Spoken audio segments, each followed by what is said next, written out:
दोस्तों अगर आज के डेट में आप अपने पैसे को बैंक में रखते हो तो बैंक आपको कितना इंटरेस्ट देता है। आपका सेविंग अकाउंट अगर रहेगा नॉर्मल तो 2.5 से 3%, और अगर आप एफडी करेंगे तो 6 से 7% मैक्सिमम, उससे ज्यादा नहीं मिलता। लेकिन दोस्तों एक तरीका है आज की डेट में जिसको बोलते हैं एसआईपी। अब एसआईपी वाला बहुत ट्रेंड में है, सबको ही पता है कि एसआईपी कैसे करना है। आज की इस वीडियो में मैं आपको प्रॉपर तरीका बताऊंगा। फिलहाल आप देखो, अगर एसआईपी 20 साल तक 10-10 हजार रुपया अगर मैं करूं, महीने में सिर्फ 10,000, 20 साल तक अगर एसआईपी करूं, मुझे कितना रिटर्न मिल सकता है। तो मैंने चैट जीपीटी को पूछा, यहाँ पर लिख रहा है अगर 10% भी अगर बढ़ेगा, मिनिमम तो 10% बढ़ता ही है, तो 76 लाख रुपया मिले रिटर्न। ठीक है, अगर 12% बढ़ा तो 1 करोड़ मिल जाएगा, और 15% अगर बढ़ा तो 1.5 करोड़ रुपया मिल जाएगा। समझ रहे हो, एसआईपी करने से सिर्फ महीने में 10,000 करके मैं कर रहा हूँ 20 साल तक, तो करोड़ों में पैसा चला जाएगा। और अगर बैंक में रखूं तो क्या होगा, कुछ नहीं, डबल तक नहीं हो सकता है। ठीक है, तो ये है दोस्तों पावर ऑफ एसआईपी। तो आज की इस वीडियो में मैं दोस्तों आपको बताऊंगा कि एसआईपी करते कैसे हैं, एसआईपी का मतलब क्या है, एसआईपी जो हम करते हैं तो वो पैसा कहां जाता है, हमें इतना ज्यादा रिटर्न कैसे मिलता है, विड्रॉ कैसे करना है, इन्वेस्ट कैसे करना, सारा डिटेल मिल जाएगा। चैनल पर नए हो तो सब्सक्राइब कर लेना। चलिए आज इस वीडियो को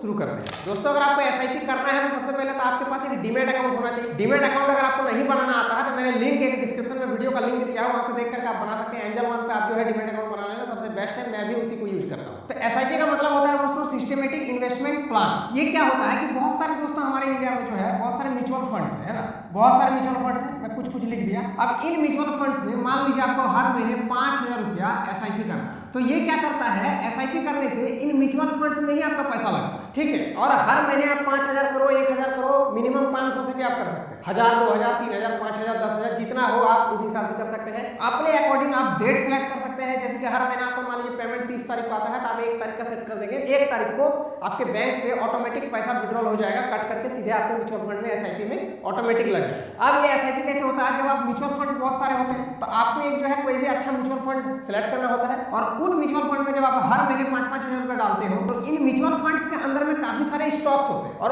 उन स्टॉक्स में कुछ परसेंट करके वो आपका पैसा को जो है इन्वेस्ट करता है वो कंपनी। ठीक है, जैसे कि टाटा मोटर्स हो गया, आपने सुना होगा, बहुत सारे स्टॉक्स है, टाटा है, आपका जोमेटो है, तो इस तरह करके बहुत सारे स्टॉक्स है। तो इन्हीं स्टॉक्स में आपके पैसे को कुछ परसेंट करके डाइवर्ट करके आपको इन्वेस्ट कर दिया जाता है जब आप एसआईपी करते हैं। अब एसआईपी में इतना ज्यादा रिटर्न क्यों मिलता है, रीजन है दोस्तों कंपाउंडिंग इंटरेस्ट। एसआईपी में कंपाउंडिंग मिलता है और बैंक वगैरह में फ्लैट मिलता है, ये बहुत अंतर कर जाता है। ठीक है, इसीलिए इतना ज्यादा रिटर्न आपको म्यूचुअल फंड्स में एसआईपी जब आप करते हैं तो आपको मिलता है। तो एसआईपी करना आज के डेट में बहुत ज्यादा जरूरी है। अगर आप महीने का 1,000 रुपया भी करते हैं और 5 साल 10 साल तक चलाते हैं तो आपको एक अच्छा खासा रिटर्न मिल सकता है। अब मैं दोस्तों आगे मैं बताऊंगा कि कैसे एसआईपी करना है, कैसे करना है, नहीं करना, सारा डिटेल मिल जाएगा। उससे पहले मैं आपको बताना चाहूंगा, मैं कोई भी सेबी रजिस्टर्ड फाइनेंशियल एडवाइजर नहीं हूं, मैं जस्ट आपको सिखा रहा हूं, बता रहा हूं कि करना कैसे। ठीक है, बाकी वो अपने रिस्क पे ही आपको करना है। तो चलिए दोस्तों अब मैं दिखाता हूं कि कैसे करना। तो दोस्तों अभी मैंने अपना एंजल वन का अकाउंट ओपन कर लिया है, मैं भी इसी से करता हूं एसआईपी। अगर आपको भी करना है तो एंजल वन पे अकाउंट बना लेना। एंजल वन पे अकाउंट कैसे बनाना है उसका वीडियो का लिंक भी डिस्क्रिप्शन में है, साथ ही इसका लिंक भी है, एंजल वन का भी लिंक है, वहां से आप रजिस्टर कर लेना। उससे आपको ब्रोकरेज जो चार्जेस होता है उसमें आपको 20% का छूट मिलता है। तो आप मेरे लिंक से रजिस्टर कर सकते हैं, अकाउंट बना सकते हैं। ठीक है, अब दोस्तों यहाँ पर देख सकते हो मैंने अपना एंजल वन का अकाउंट खोल लिया।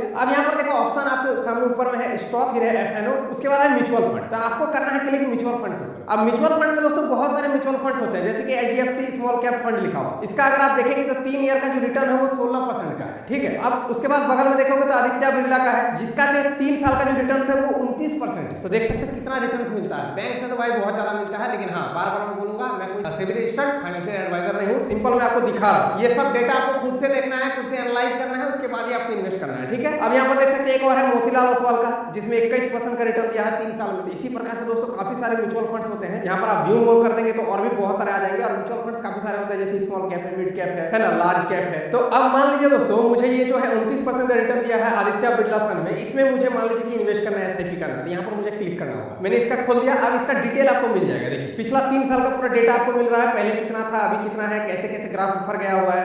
नीचे अगर जाएंगे तो यहाँ पर आप कैलकुलेटर मिल जाता है, टोटल वैल्यू है ना, आपको कितना मिल सकता है। अगर आप महीने का मान लीजिए, देखिए मैं अगर करता हूँ 10,000 रुपया तो मुझे 5,81,000 तक 3 साल में मिल सकता है। यहाँ पर लिखा हुआ है 3 साल में ही 5,81,000 तक मिल सकता है रिटर्न, ऐसा लिखा हुआ। ठीक है, 3 साल। उसके बाद यहाँ पर रिटर्न 29% तक का मिला हुआ है, 3 साल में लिखा हुआ है। उसके बाद नीचे जाएंगे तो ये कहाँ इस फंड को जो है ये एलोकेट करता है, वो सारा कुछ यह दिखाता है। और अभी इस फंड को कौन मैनेज कर रहा है वो भी उनका भी डिटेल यहाँ पर आपको मिल जाएगा, सारा कुछ लिखा हुआ है। फंड होल्डिंग कहाँ होता है ये देखो, बैंक से 30% है, पावर में 16% है ना, उसके बाद गैस में है, ऑयल में है, तो इतना सारा फंड्स में ये जो है एलोकेट करता है आपके पैसे। अब यहाँ पर आप जितना चाहो उतना का इन्वेस्टमेंट कर सकते हैं। जैसे मुझे इसमें एसआईपी करना है तो सिंपल मुझे क्लिक करना होगा इन्वेस्ट नाउ के ऊपर में। अब जैसे आप क्लिक करेंगे तो देखो आपके पास 2 ऑप्शन है, एक है एसआईपी, दूसरा है वन टाइम। आप चाहो तो क्लेम नहीं कर सकते। मान लीजिए कि कभी ऐसा हुआ कि आपके पास 5 लाख रुपया अचानक आपके अकाउंट में मान लीजिए कहीं से आ गया।